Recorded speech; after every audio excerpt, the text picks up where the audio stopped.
আজকের এই বিশ্লেষণটা শুধুমাত্র কোনো রাজনৈতিক ঘটনার বর্ণনা নয়।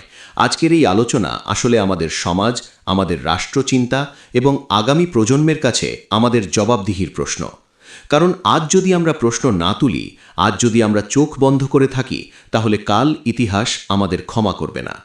ভারতবর্ষ এমন এক দেশ যার পরিচয় শুধু সংবিধানে লেখা কয়েকটা লাইনে সীমাবদ্ধ নয়। ভারত মানে শতাব্দীর পর শতাব্দী ধরে গড়ে ওঠা এক সহিষ্ণু সভ্যতা, যেখানে ধর্ম, বিশ্বাস, ভাষা, সংস্কৃতি একে অপরের পাশে জায়গা পেয়েছে। এই দেশেই অত্যাচারিত ইহুদি সম্প্রদায় আশ্রয় পেয়েছে, পার্সিরা নিরাপদে থেকেছে, তিব্বতী শরণার্থীরা মাথা গোজার ঠাঁই পেয়েছে। এই দেশই গর্ব করে বলতো, ভারত সকলের জন্য। আজ সেই ভারতের তৃতীয় বৃহত্তম ধর্মীয় সম্প্রদায় খ্রিস্টান সমাজ তাদের সবচেয়ে বড় উৎসব বড়দিন পালন করছে। আর ঠিক সেই দিন সকালে প্রধানমন্ত্রী নরেন্দ্র মোদী দিল্লির একটি চার্চে উপস্থিত হলেন।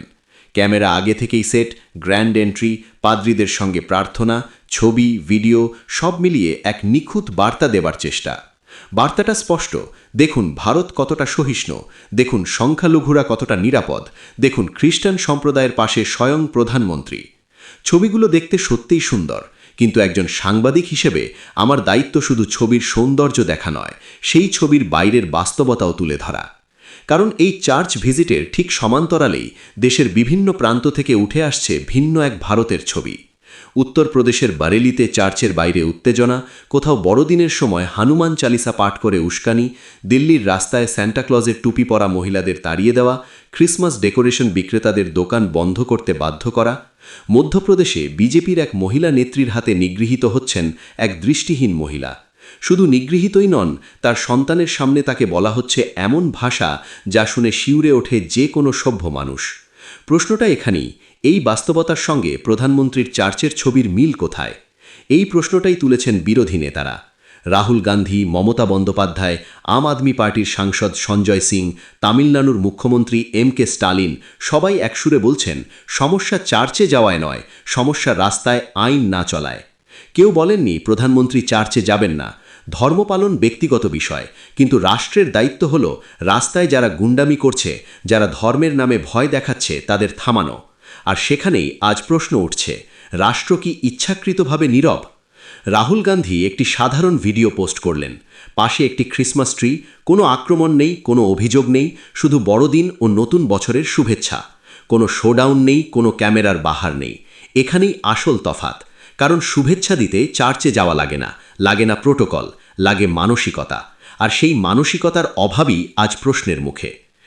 কে স্টালিন খুব স্পষ্ট ভাষায় বলেছেন, সংখ্যাগরিষ্ঠ সমাজের প্রকৃত শক্তি প্রমাণিত হয় তখনই যখন সংখ্যালঘুরা ভয় ছাড়া বাঁচতে পারে, যখন দক্ষিণপন্থী হিংস্র গোষ্ঠী হামলা চালায় আর সেই সময়ে রাষ্ট্রের শীর্ষ ব্যক্তি উৎসবের মঞ্চে থাকেন, তখন তা জাতির কাছে এক গভীরভাবে উদ্বেগজনক বার্তা পাঠায়। মণিপুরের পর জব্বলপুর, রায়পুর, একটার পর একটা খবর। পরিসংখ্যান বলছে বিজেপি শাসনকালে সংখ্যালঘুদের বিরুদ্ধে ঘৃণা ভাষণ বেড়েছে বহুগুণ। এগুলো রাজনৈতিক স্লোগান নয়, এগুলো সামাজিক বিপদের ইঙ্গিত। মমতা বন্দ্যোপাধ্যায় প্রশ্ন তুলেছেন, যদি কেন্দ্র সত্যিই আন্তরিক হয়, তাহলে কেন ডাবল ইঞ্জিন রাজ্যগুলোতেই বারবার এই ধরনের ঘটনা ঘটছে? কেন পুলিশ নিষ্ক্রিয়? কেন প্রশাসন দর্শকের ভূমিকায়? সঞ্জয় সিং আরও কড়া ভাষায় বলেছেন, বিশ্বগুরু হওয়ার স্বপ্ন দেখানো হচ্ছে, অথচ বাস্তবে ধর্মের নামে মোরাল পুলিশিং, এমনকি শপিং মলের ভেতরেও। আমরা কি এই ভারত চেয়েছিলাম? আর একটা দিক আছে যা আজ অস্বীকার করার উপায় নেই। আজকের দুনিয়া সোশ্যাল মিডিয়ার দুনিয়া। 10 বছর আগের ভারত আর আজকের ভারতের মধ্যে পার্থক্য এখানেই। আজ London, new York, Sydney, Toronto সব জায়গায় এই ভিডিওগুলো পৌঁছে যাচ্ছে। প্রবাসী ভারতীয়রা প্রশ্নের মুখে পড়ছেন, কেউ যদি বিদেশে দীপাবলির সময় মন্দির ভাঙচুর করত, আমরা কি চুপ থাকতাম? তাহলে আজ আমাদের দেশের খ্রিস্টানদের সঙ্গে যা হচ্ছে তা দেখে নীরব থাকা কি ন্যায়সঙ্গত? ভারত শুধু হিন্দুদের দেশ নয়, ভারত মুসলমানদেরও দেশ, খ্রিস্টানদেরও দেশ, শিখদেরও দেশ। ভারত মানে গান্ধী, বুদ্ধ, রবীন্দ্রনাথ। ভারত মানে সহাবস্থান। আজ প্রশ্নটা বিজেপি বনাম বিরোধী নয়, প্রশ্নটা ভারতের আত্মা নিয়ে। প্রধানমন্ত্রী চার্চে গিয়ে ছবি তুলতেই পারেন, কিন্তু তার থেকেও জরুরি রাস্তায় আইন চালু করা। যারা উৎসবের দিনে ভয় ছড়াচ্ছে তাদের বিরুদ্ধে কঠোর ব্যবস্থা নেওয়া। না হলে ইতিহাস মনে রাখবে, এই সময়ে ছবি ছিল কিন্তু সাহস ছিল না। এই বড়দিনে একজন সাংবাদিক হিসেবে, একজন নাগরিক হিসেবে আমি শুধু এটুকুই বলবো, ভারতের শক্তি তার বৈচিত্র্যে। সেই বৈচিত্র্য যদি ভয়ের মধ্যে বাঁচে তাহলে কোনো ফটোশ্যুট আমাদের রক্ষা করতে পারবে না। প্রশ্ন থেকেই যায়, চার্চের ছবি সত্য না রাস্তায় যা ঘটছে সেটাই সত্য? বন্ধুরা, এ বিষয়ে আপনারা কি মনে করেন? কমেন্টে অবশ্যই জানাবেন। Please subscribe the Daily News YouTube channel and like this video, share your opinion. Thank you.